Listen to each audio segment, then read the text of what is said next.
그냥 무서운 거랑은 차원이 다른 그 기묘하고 찝찝한 느낌. 오늘은 지그문트 프로이트가 언캐니라고 불렀던 바로 그 감정의 정체를 파헤쳐 보겠습니다. 여러분, 혹시 그런 경험 없으세요? 분명 무섭긴 한데 막 소리를 지를 정도는 아니고 등골만 서늘해지는 그런 기분이요. 딱히 뭐라고 정의하기는 힘든데 분명히 존재하는 그 불쾌한 느낌. 오늘은 바로 그 감정에 대한 이야기입니다. 자, 그럼 이 기묘하고 섬뜩한 느낌, 도대체 어떤 상황에서 우리가 이런 감정을 느끼게 되는 걸까요? 아마 여러분도 겪어보셨을 법한 대표적인 사례 몇 가지를 먼저 짚어보죠. 첫 번째는 바로 이거예요. 너무 진짜 같아서 오히려 소름 끼치는 인형들 아시죠? 생명이 없는 게 꼭 살아있는 것처럼 보일 때 우리는 뭔가 말로 설명하기 힘든 불안감을 느끼게 됩니다. 그리고 또 이런 건 어떠세요? 나와 똑같이 생긴 사람? 그니까 도플갱어를 만나는 상상. 나라는 존재가 유일한 게 아닐 수도 있다는 생각만으로도 정말 섬뜩하지 않나요? 아니면 이런 경험도요. 낯선 곳에서 길을 잃었는데 아무리 벗어나려고 발버둥 쳐도 계속 똑같은 장소로 되돌아오는 거예요. 내 의지와 상관없이 뭔가가 반복될 때 이것도 정말 기이한 공포를 주죠. 자, 그럼 방금 본 인형, 도플갱어, 끝없는 반복, 이 모든 기묘한 느낌의 근원은 대체 뭘까요? 프로이트는 그 해답이 독일어 단어 운하이물리히, 바로 이 단어 자체에 숨어 있다고 봤습니다. 여기서부터 정말 흥미로운 지점이 나옵니다. 운하임리히의 뿌리가 되는 단어 하임리히는요. 원래 아늑하다, 집처럼 편안하다는 아주 좋은 뜻이에요. 그런데 말이죠. 이 단어에 동시에 비밀스러운, 숨겨진이라는 정반대의 의미도 함께 들어있다는 겁니다. 여기에 아니다라는 뜻의 접두사 운이 붙어서 운하임리히가 되면 글자 그대로는 아늑하지 않다는 뜻이 되죠.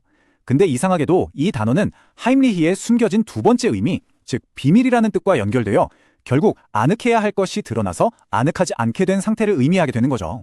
프로이트는 이 복잡한 개념을 아주 명쾌하게 설명하기 위해서 E.T.A. 호프만이라는 작가의 공포소설을 예시로 듭니다. 바로 모래사나이라는 이야기인데요. 줄거리를 간단히 말씀드리면 이렇습니다. 주인공 나타나엘은 어릴 때 잠 안 자는 아이들의 누나를 뽑아간다는 모래사나이 괴담을 듣고 공포에 떨어요. 그러다 나중에 올림피아라는 정말 아름다운 여인과 사랑에 빠지는데 알고 보니 그녀가 바로 눈알이 없는 정교하게 만들어진 자동인형이었던 거죠. 이 이야기의 핵심적인 공포 느껴지시나요? 바로 눈을 잃을지도 모른다는 그 원초적이고 끔찍한 두려움입니다. 자, 여기서 프로이트의 그 유명한 정신분석이 등장합니다. 그는 이 눈을 잃는다는 공포가 사실은 표면적인 것에 불과하고 그 이면에는 어린 시절에 억압된 더 깊은 불안, 바로 거세 콤플렉스가 숨어 있다고 봤어요. 그러니까 남성성을 잃을지 모른다는 무의식적인 두려움이 눈을 잃는다는 공포로 대체되어 나타났다는 거죠. 이제 모든 조각이 거의 다 맞춰졌습니다. 단어의 이중적인 의미, 소설 속의 귀개한 공포, 그리고 정신분석학적인 해석까지 이 모든 걸 종합해서 프로이트가 내놓은 언캐니 이론의 핵심으로 한번 들어가 보겠습니다. 프로이트는 철학자 셸링의 말을 빌려서 이렇게 정의합니다. 언캐니란 원래는 비밀로 꼭꼭 숨겨져 있어야만 했던 무언가가 밖으로 드러나 버리는 것이라고요. 그러니까 핵심은 이거예요. 언캐니는 완전히 새롭거나 낯선 것에서 오는 공포가 아니라는 겁니다. 오히려 그 반대예요.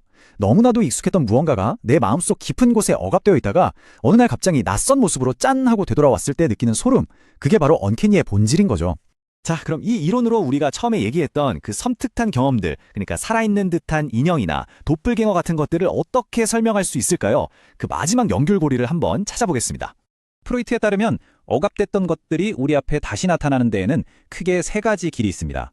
모래사나이처럼 잊고 있던 어린 시절의 트라우마가 되살아나거나, 또는 우리가 이미 다 극복했다고 믿었던 원시적인 믿음들이 현실처럼 느껴지거나, 아니면 내 의지와 상관없이 어떤 행동을 계속 반복하게 되는 그런 충동이죠. 그리고 이것들이 바로 언캐니가 구체적으로 나타나는 모습들입니다. 도플경어는 영원히 분리될 수 있다는 원시적 믿음의 귀환이고, 누군가를 생각하자마자 그 사람이 나타나는 사고의 전능성 같은 것도 마찬가지예요. 유령, 좀비, 산채로 묻히는 것에 대한 공포. 왜 수많은 공포 영화가 이런 소재들을 끊임없이 다루는지 이제 좀 이해가 가시죠? 바로 억압되었던 우리의 원시적 공포를 건드리기 때문입니다. 마지막으로 프로이트가 던진 아주 도발적인 질문 하나를 나눠볼까 합니다. 그는 인간의 기원, 즉 어머니의 자궁이 우리의 첫 번째 집, 하임이었기 때문에 그곳으로 돌아가고픈 억압된 욕망이 사랑이라는 감정으로 나타난다고 봤어요. 이런 관점에서 보면 우리가 하는 사랑이란 어쩌면 가장 근원적인 집에 대한 그리움, 즉 일종의 향수병일지도 모른다는 거죠. 정말이지 섬뜩하면서도 동시에 깊은 생각을 하게 만드는 마무리 아닐까요?